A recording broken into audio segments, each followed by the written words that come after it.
All right, good morning, everyone, and welcome inside the beautiful Pete Frates Center. It's an exciting day for Boston College and Boston College baseball. I am Brendan Flynn, Director of Communications here at BC and former baseball SID. It's an honor and a privilege to be up here today as we embark on a new era of bird ball. Just a quick rundown of today's program. We'll hear from each of the gentlemen seated on the stage this morning, followed by a live Q&A with our media in attendance. Following the conclusion of the Q&A, both the AD and the head coach, along with BC baseball players, if any of them are able to make it, will be available for breakout interviews with each of you as well.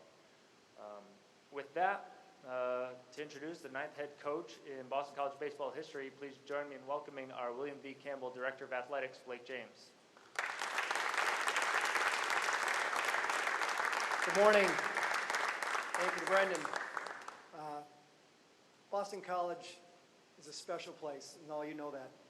And one of the special athletic programs we have is baseball. There's great history and tradition with baseball, and so when the news came to me that we were going to need to find a new head coach, it was important to me that we found a person who really understood Boston College, was really going to take our program and grab the baton and take it to the next level, was someone that had a proven track record of leading young men.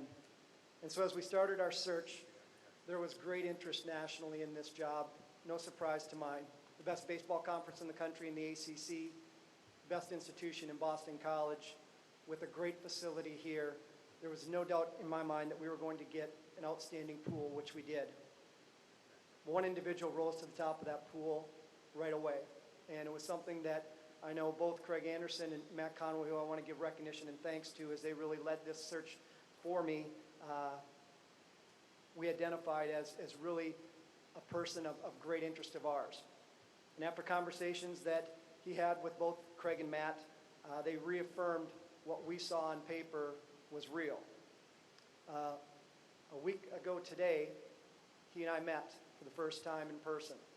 We had a great conversation, talked for over an hour about college baseball, about Boston College baseball, and about what his vision looked like for Boston College. We talked about my expectations for our next leader. I said we need someone who's genuine, someone who's going to love the young men in our program, who's going to help them really develop as people and not only baseball players. We need someone who does things with integrity. We need someone who's about excellence. And we need someone who's about family. I think one of the important parts to me of being here at Boston College is someone who recognizes we got a big family. When you look at BC baseball, it's a family that genuinely cares about everything going on in this program. I had a ton of outreach from those who care about Boston College baseball and how important this hire was to them. And I want to thank all of them for their passion to see Boston College baseball be at the top. And as I said to a number of those individuals, what's important to me is when we get this new head coach here, that we do everything we can to support this individual in continuing to raise what it means to be part of the Boston College baseball program. When you look at our head coach, he's someone who has built a program and then got it to a point of winning. And to me, that was important. I wanted to see someone who had been through some challenges, prevailed, and had come out on top. And when you look at his record, he has shown that he knows how to build things and then he knows how to maintain things. And so without further ado, it gives me great pleasure to introduce our next head coach, Todd Intertonato. Todd?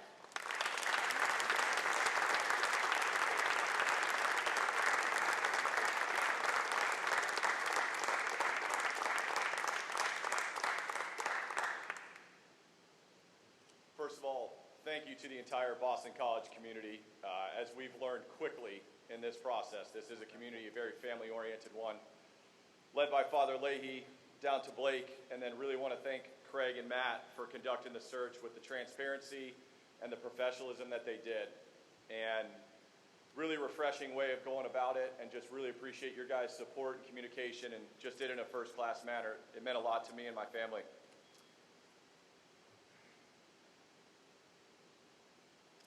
Family here today, this is everything to us. This is, we started our life, we we started our life in South Carolina together. Wofford College was home to us. Those girls were born. Keegan's first game was Wofford versus BC. As crazy as that sounds, our first home game at Wofford in 2015. And I think there was maybe a story there because I think it was about 34 degrees and Melissa had her bundled up and it was freezing cold. But we got through it and we won't go over the score of what happened that day for everybody in this room. But it was a great day, and it just so fitting that these things tie together with family and history, and the fact that that was her first game against BC, just kind of one of those moments you can't replicate. Family in Arizona, parents, brothers, all that support just goes without saying. And then, as we were there for 18 years. We were at Wofford for 18 years, and you know, you look at a place like BC and you know, you talk to coaches and you talk to friends and they're like, man, that's a no-brainer. And it is. And it is. When this opportunity came for our family, we knew we were going to say yes. But when you start reflecting back on 18 years, all the players, all the coaches, all the staff, I mean, the athletic trainers, the strength and conditioning coaches, bus driver, I mean, everybody, you just pour your life into something for 18 years, and I know we wouldn't be here today without their support. None more than J.J. Edwards.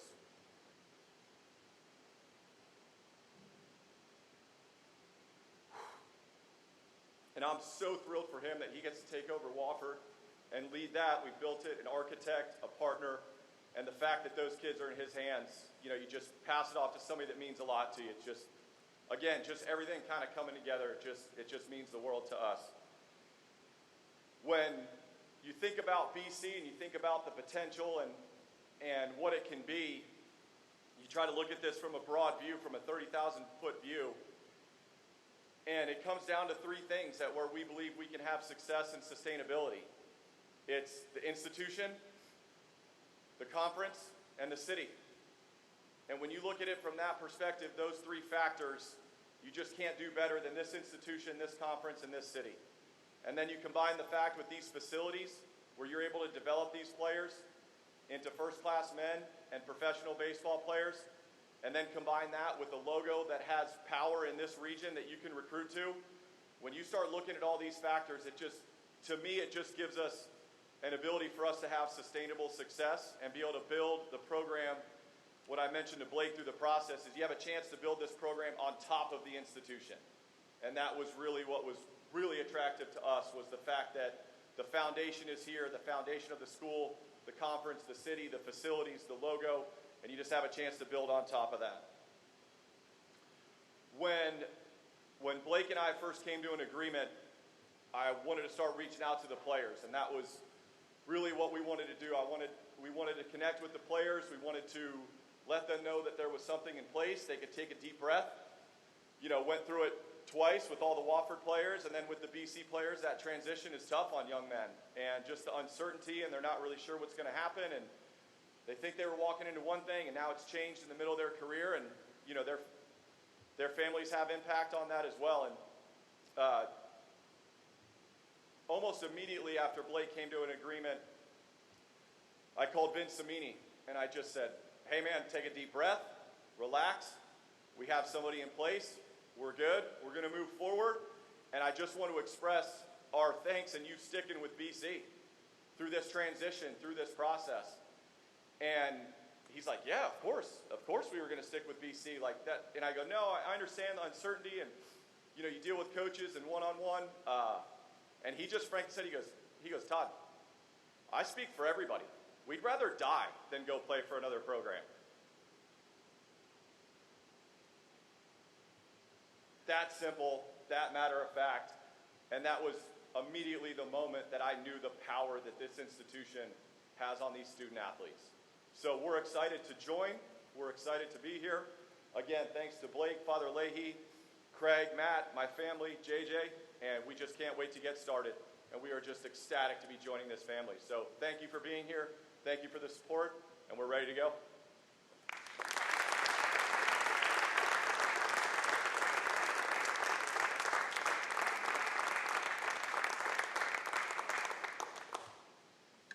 Thank you, Coach. At this time, allow me to introduce John and Nancy Frades, Pete's parents, to present Coach Introductory with his first Boston College baseball jersey.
I'd like to invite Todd back to the podium for a Q&A with our media. Please raise your hand. We'll get the microphone to each of you, state your name and affiliation, and we'll get started.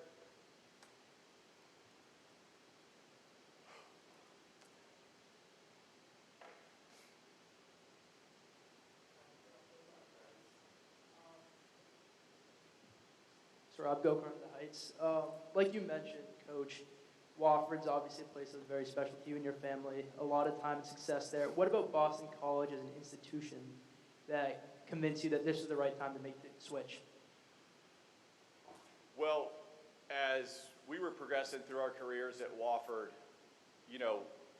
there was never a point where we felt like we needed to leave or we even wanted to leave. It was, we loved living in the upstate of South Carolina, and our family, we loved it.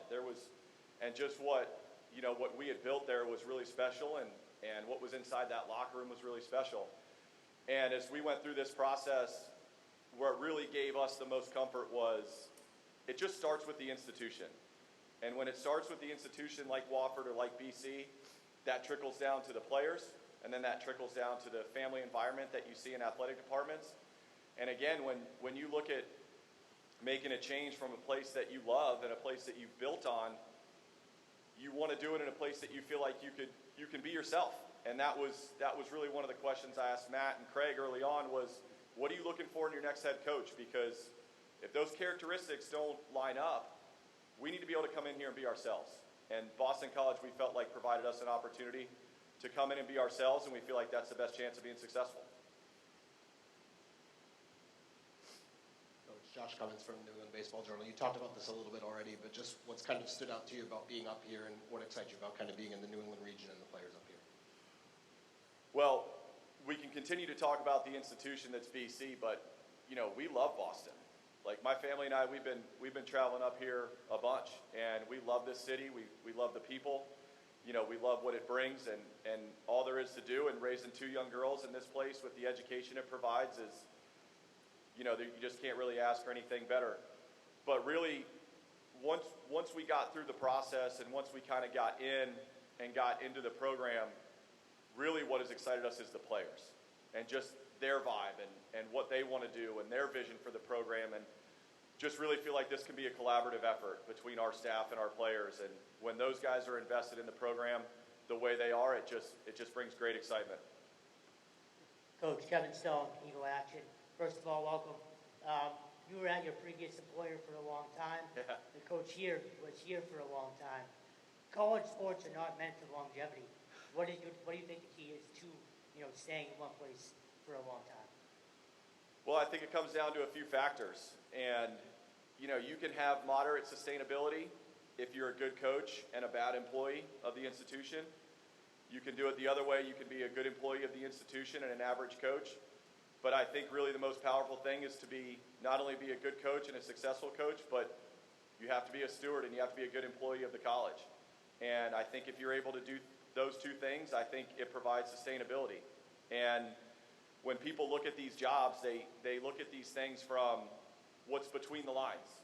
Oh, this job over this job, or this conference to this conference. But really, it goes much deeper than that. It's institution. It's support in the athletic department. It's what's good for your family. What's good for those two girls.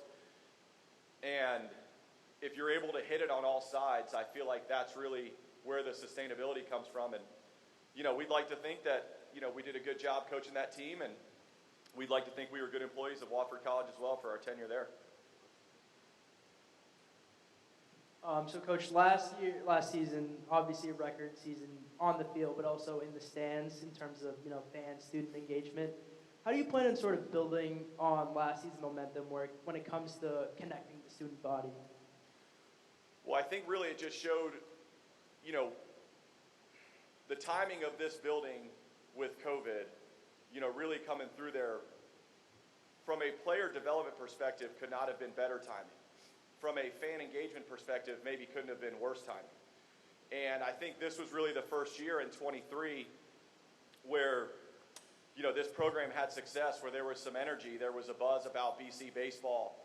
And just in this whole plaza, combined with softball and what can transform here, I think this was really the first time that fans, students, the student body, and it's more than that. It's administrators and their families, a day at the ballpark, and, hey, we have this opponent here, and it's, the weather's good, let's go hang out on the concourse up at Harrington. And I just think really what last year did was just lay a footprint for what it can be here. And I think if we continue to do what we know Boston College is capable of and continue to have the student athletes that we know are here, I think the product sells itself. And then who wouldn't want to come around here and spend a day here at the field, just kind of in this environment at Harrington? And I just can't think of any place better to be on a Saturday afternoon. Coach, one of the cool things about BC is all the coaches are very tight. Have you interacted with any of the other head coaches yet? And what are those experiences been like to do that? It's been great. It's been great. You kind of, I don't know what transition feels like, right? Like you said it. Like, I've been in a place for 18 years. Like, this is foreign territory for us. And just every single head coach reached out. Almost every single head coach reached out. And, you get here and you're going crazy and you're kind of going through this, and, and all of a sudden it's Jeff reaches out and every other coach reaches out and Amy comes by to spend time with us, and, you just get a sense of that. And even those text messages are rolling into last night. I'm getting texts at 10, 11 o'clock last night from coaches welcoming us and what can we do to help? How can we help? Even Blake, hey, my wife can be a resource for your wife, and, let's get everybody integrated. It's been incredible. And you just really you have these preconceived notions that BC is going to be a family environment, but in the first 4 days, they've even exceeded those expectations. We're in a building right now named after Pete Frates. You were just introduced by the Frates family. So, what does it mean to you to represent a program whose mission is so, fighting for something bigger than baseball? So you're trying to get me to go from choked up to just full tears in here in front of everybody. I appreciate. What's your name again? I'll keep that in mind. Appreciate that.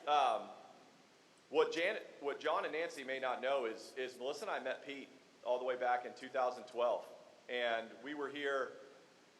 Apologies to everybody, but my wife is a Clemson grad and was born and raised in the upstate of South Carolina.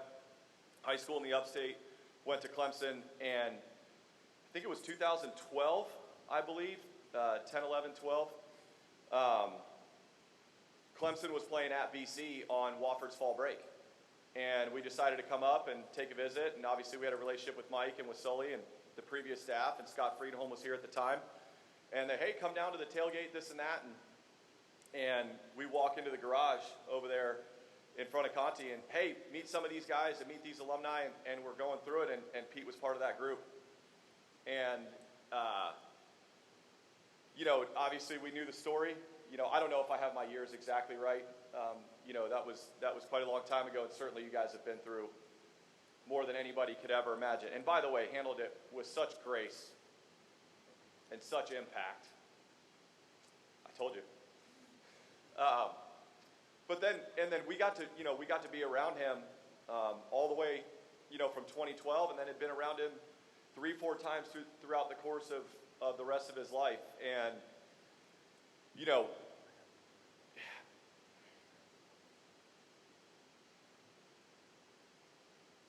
I don't know how somebody from the outside can do that justice, but we're going to try. Tough transition, but have you thought about or talked to any assistant coaches or anything like that yet? Oh, brother. Yeah, I think my wife and girls could answer that question better than I could. But yeah, the interest that we've gotten, Greg Sullivan has been on staff here for a dozen years and, had a previous relationship with Greg. What a lot of people don't know is we hired Greg at Wofford 12 years ago and hired him from Newberry and was at Wofford for 6 weeks until BC stole him back. And so, but Greg and I had a great relationship in between, then 12 years ago we hired him as an assistant at Wofford and then, kept in constant communication. But really when we got here, we frankly had a lot of pointed questions with Craig and Matt and Blake about the value that he brings. And then once you get around the players and the value that Greg brings to the program, it was a no-brainer to keep him. It was an absolute no-brainer to keep him. And then, now we have our pitching coach spot and our hitting coach spot to fill. And, to say that we've been through interviews and phone calls and Zooms and all of that, I mean, it's been our number one focus of getting the best guys in here. But, when I met with the players in the locker room, I told them we are going to get the best absolute people that we can because this is going to be a player-centric program. Every decision we make is going to be about the development of the players. And I told those guys in the meeting, I would not have been standing in that locker room being introduced as their next head coach without player development. That was our number one focus at Wofford, and it's legitimately the number one reason why we were afforded this opportunity. So we have to find guys that are player-centric as well. And they're not all like that. Not all coaches are player-centric. A lot of coaches are coaches-centric. And so we're going to do a deep dive. We've already done a deep dive, probably talked to upwards of 30 to 40 candidates in the last 2 days. And we will get the right people, I assure you of that share our vision for building a player-centric program. Thank you, Coach. Everyone, thank you for joining us today. That concludes our program. There are food and refreshments on the concourse of the Harrington Athletics Village. All are welcome to join. Media, please stick around. Coach and Blake, as well as a couple of players, will be available for breakout interviews. Thanks again, everybody, and go BC.